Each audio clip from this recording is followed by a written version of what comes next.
Everybody, welcome back to our episode of FSi NASCAR.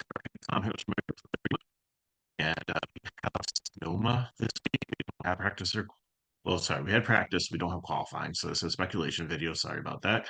The best I can do is race at 8 o'clock tonight, so it would be interesting. I've never seen a road night race before that I can recall.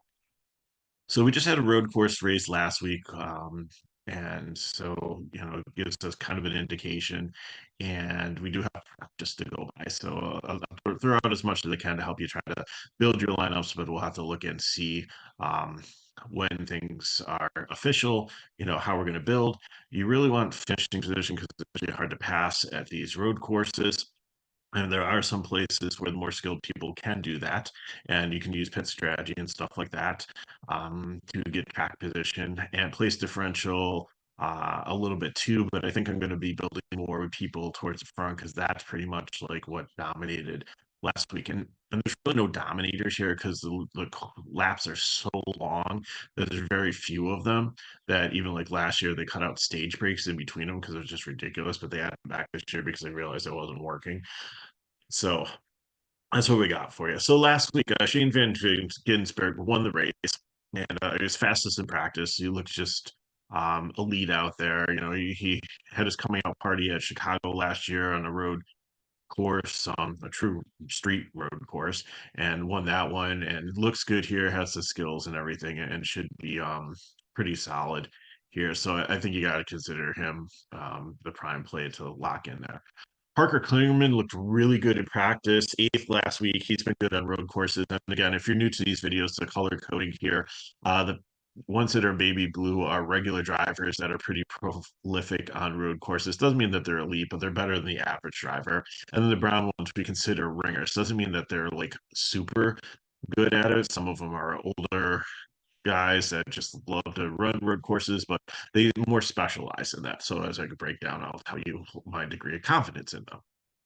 So Klingerman is definitely someone that has been good. Like he was up there leading practice for a while until Van Gisbergen uh, passed him for the time. And I don't think anybody, they said, really got to run the laps that they wanted to because they just repaved this course and it runs a lot differently than it had in past. And then around turn 11, it used to be tires, and now there's a solid wall there, so that could cause some chaos. And some cars did get loose and spin out. There was some wheel hopping that some of the people got taken care of and dialed in. Other people still were struggling with it by the end of practice. So we'll see how it. So I think these top two are great. Win in Xfinity was on a road course in Daytona. It was one of those fake road courses. Sonoma is a real road course. Here they only run like road courses here. It's hybrid, you can oval and set up like some cones and stuff like it's gym class and call the road course. But Gibbs has always been good at road courses. I gave him the brown because he's actually a cup driver dropping down here. He's in the Joe Gibbs car, which is always really good ride. And he was always elite in road courses when he was here in even with damaged cars. We saw him like battle with Cindric and get like past people and from the back to the front with ease. So like he knows what he's doing here. He's really skilled at it. That's why he's the highest priced driver. And I couldn't put the prime play because I just still believe that Van Ginsberg and AJ Allmendinger are the head of the class here, but he's another good one too. So I mean, I would love to be able to get 3 Kings in my lineup and be able to get like, Gibbs, Van Ginsberg and Allmendinger, but how good Klingerman looked like at 9K range, that might help me build a better balanced lineup than playing stars in the scrubs approach to it. Allgaier's another one we always got to consider. He's 4th in practice, 2nd here. He's been really good form recently overall in Xfinity, leading a lot of stages. But that's one of the things that I think Ty Gibbs has the advantage here for an Xfinity championship. Always note in the number column, the cars that are in solid green or in like kind of the lime green there, they're the ones that are racing for the championship. So they need to get stage points. The ones that have like kind of the beige, they're just there racing for trophies. So they could pit before a stage. They don't have to stay out for stage points, get the track position. And if they can hold the track position, while the other one's pit after the state during the stage break, then that could be a huge advantage to them and stay out there and hold it. So, I always really put a lot of stock into like finishing position and winning drivers that are not trying to contend for stage points because sometimes that strategy can get in the way of winning a race. So, there, even good out, he's fine. Jesse Love is showing improvement. He was 19th in Portland. Like, still, I watched practice. Like, he's doing well and he's being aggressive.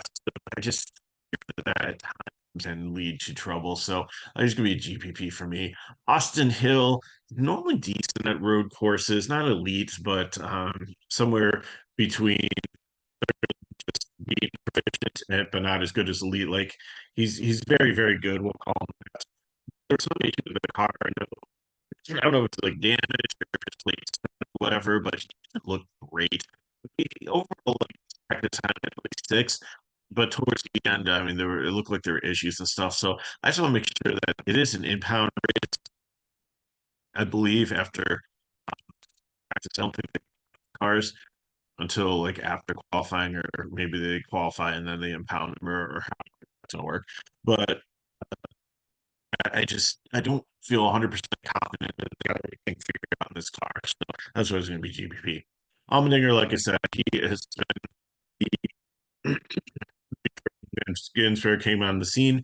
He has been the most elite road course driver in Cup in Xfinity. I know college programs take stuff back, but I think he still has natural skill and talent here. And I think people look at his recent form and be like, well, he hasn't been winning recently, but he's still been up there at top five. And so I think he's definitely a sleeper and a massive play. Riley Herbst, GPP, just because he tends to find trouble. I mean, he spun out late in practice. He's 10th in Portland. He did lead a little bit there and did a little bit better than I thought. 8th in practice. He's one that always has the upside, but I just worry about him overall. Custer's teammate is another one that I usually put as a prime play here, but I don't know if I'm building a more balanced lineup. He's definitely one that I could consider winning this race. He's got two victories, I believe, on road courses, and is really good at it here. 6th in Portland, 9th in practice. So just have to see where he starts. He's definitely another one that I put in consideration for someone in my not my dominator group, but probably who I'm going to pay up for as my studs in cash. Chandler Smith, I think he can play in cash. He had a crash last week, but he's usually pretty good in road courses. And this one, it wasn't really his fault. He got tangled up with some other people's messes, and I think that may have been the same wreck with him. If I recall if that was the other person, but Chandler Smith, I can play his cash. Sam Mayer, like he looked decent to before he ended up wrecking, but that's the thing with Sam Mayer, like he's boomer bust. I gotta play him as a GPP. Same thing, aggressive, wants to get out there and win, which is a great upside, but floor for me in cash. So I got to play him as a GPP. Austin Green, and Austin Green from 90210, but Austin Green has been solid. Last year in the road course is 15th in Portland, 13th in practice here, 8th in this Jordan Anderson. It is pretty solid, and I think I really like him as a cash. I believe he's going to go where he starts, unless he starts in like the top five or something. But if he starts outside the top 10, he's going to be a prime play for me. John Hunter Nemechek look bad in practice here, but he's just this car finished 27th last, and it was right through X in it. So that's what the asterisk is next to it. So didn't race last week because he was in the Cup Series. They were at Gateway and they were in Portland, so it's not like series to series like some. So he's been okay versus probably average to a little better than average, but again, he finds trouble, so I gotta give him a GPP tag. Brandon Jones, same thing. I think he's the one that got into it with Chandler Smith and wrecked. And Brandon Jones, there's certain tracks that you like Brandon Jones on, and road courses are not where I like it. So GPP to fade for me. Parker Retzlaff has been solid also, and if another Jordan Anderson car, he finished ninth last week, 16th in practice here. And if Austin Green ends up like egregiously high and you don't feel like that you can start him with a starting position, then Parker Retzlaff might be another one to throw the prime tag on.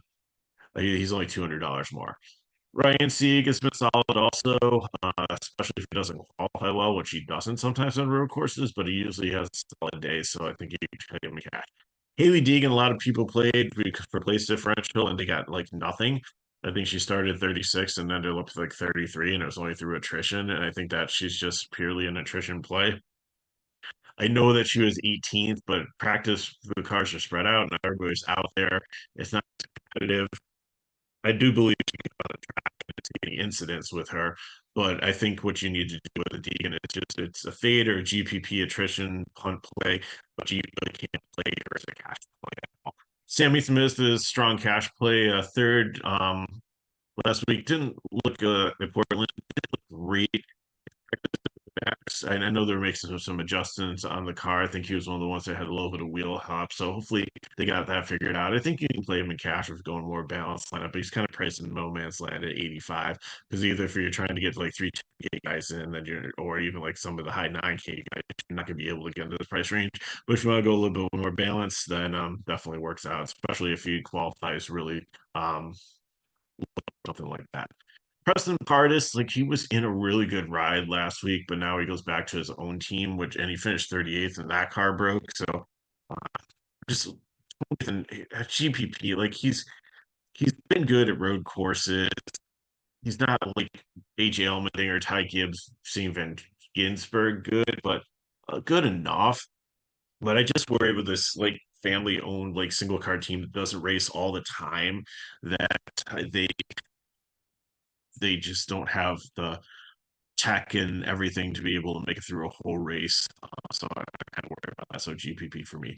Ed Jones looked phenomenal last week, finished fifth, 21st in practice here. Sam Hunt ran two cars last week, and for him to get a fifth place in the second car, the primary Sam Hunt car. So I really like this year, and he'd be another one that I consider to play as like the cheap value prime piece. So keep your eye on him definitely. Uh, Thomas Enuizita. Sorry, I don't know how to pronounce that one. Um, Another road course ringer guy, just has some experience in it. Not someone that I really feel like strong about. The car finished 24th last week. It's a JD Motorsports car. It should be okay. I don't think he'll get the most out of it, but I like a lot of plays a lot better. Like if you land in this range and you need another play and you don't have enough to get somebody else and you want to play like you don't want to play like Garrett Smith or something like that, and or you want to don't want to play like Ryan Ellis, and I think this guy here and there. I always like Josh Williams. I can't put the prime play on him because it's Josh Williams, but I think he's a solid cash play in the road course. Like he started in the back of the field. He got up to seventh last week. He 23rd in practice. He's never going to blow you away, but he's in this colleague team. He studied with H.A. Allmendinger, who was really good road courses, and I think the results are there. So I think you always have to consider him. Jeb Burton, 37th last week, just not proficient at road courses, even though he's in a Jordan Anderson car and the rest of the team's pretty good. He's not, so I will be playing him fade. Kyle Weatherman usually like finishes around where he starts. He can usually be somewhere between, if he starts 20th on back, I think he's a cash play. If he starts ahead of 20th position or higher, then he's GPP to a fade. But he's always usually pretty good on road courses, even in the GGM. Sage Karam is good on road courses, but he had this week. He was in I forget who had he was in last week, but he was finished 34th. But this week he goes down to the Emma Gase cars, which you would think would be good on road courses just because um, sorry, I don't think it's like Gase, but Joey Gase. Anyways, this team is not super strong. I worry about the tech in the car, so there's gonna be GPP, like kind of stage credit out there and have a solid day potentially. That's why it's a GPP. There's also here, there's no floor GPP. Bay, yes, finally. I was like, where was he last? Like, the road course without Bay is like Christmas without Santa Claus. I just maybe Christmas without or like listen, something like that. He's not that. Yeah, it's like Santa Claus is piece of most Christmas or or for the Christian holiday. But anyways, Alex May will go with saying that like he's been very solid on road courses, and I think that he's an SS Green like racing like couldn't find another ride out there. Like, why would like Ryan Sieg or somebody not offer this guy like a ride at a road course if you have like a slot in your car? Like Hendrick, I went to Boris. Like Boris said's like 60 some years old grandfather, and he looked like washed up and wrecked the car in practice.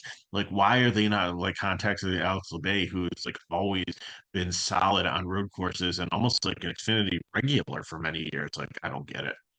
So I think you really need to consider him for cash. Like he should be solid. 27th out there. Car concerns me a little bit, but I think he'll get a lot out of it. And he knows like how to not abuse the car. The other thing is he's always in his the teams he's been on has always been like pretty good at like pit strategy and stuff and coming up with strategies to zig with other people's egg and be able to get track position out of that. So I think Alex Lebay is very solid there. Um, Lane Perkins, RSS Racing. I I like it, but again, I don't think he's the best road course driver. Like 20th last week, so that's respectable, but I don't think I can really put him in blue just yet. So GPP, I think some upside, shaky floor. Jeremy Clements is usually good on road courses, but kind of struggled last week and looks about the same here. So, I mean, if he's going to start 30th, there might be a little bit of place differential, but I don't think it like he's one that get up into the top 20 like he has in the past. So I'm kind of worried about that one. Leland Honeyman was sending it out there, 4,800. Like he's 26, which is respectable. If he starts somewhere in the 30s. I think he has some upside. He has been solid play in Xfinity, but I don't know how, and he's been okay on road courses too. But maybe it's just because he was trying to push the limits of the car, but like he was on the dirt, on the grass, everything into the wall, which was good. Like so they kept it clean, but he was out there. So that can either lead to when you have all the cars out there and it's not as forgiving, or maybe outside and figure out how to pass some people. So very intriguing GP people. Brad Perez, it's the truck series and road course races, and it does 23rd, but the SS Greenlight Racing, I think probably LeBay is going to get the priority here over it, but Perez, I think, a GPP. 20 years ago, he would have been a lot. He was the original Brown road course ringer that would bring it into a race. But they only ran like two cup races. They only ran Washington. They only ran Sonoma. There's only two road courses on. Everything else was an oval. And he used to come in and absolutely dominate. But I think those days are gone. Wrecked the car in practice. Said he ran out of talent. It looked like he got too close to the wall, got some of the debris, and it like sent him sideways, and he couldn't correct it in time. Going to a backup car, hopefully he'll be able to qualify. I don't know which way this is going because like, he does have some talent and he does have some experience. He knows like prior to blindfolded. Um, should be able to. So I don't know if the age is a factor or what, but he should be in the backup car should be good, better than some of the cars out there still.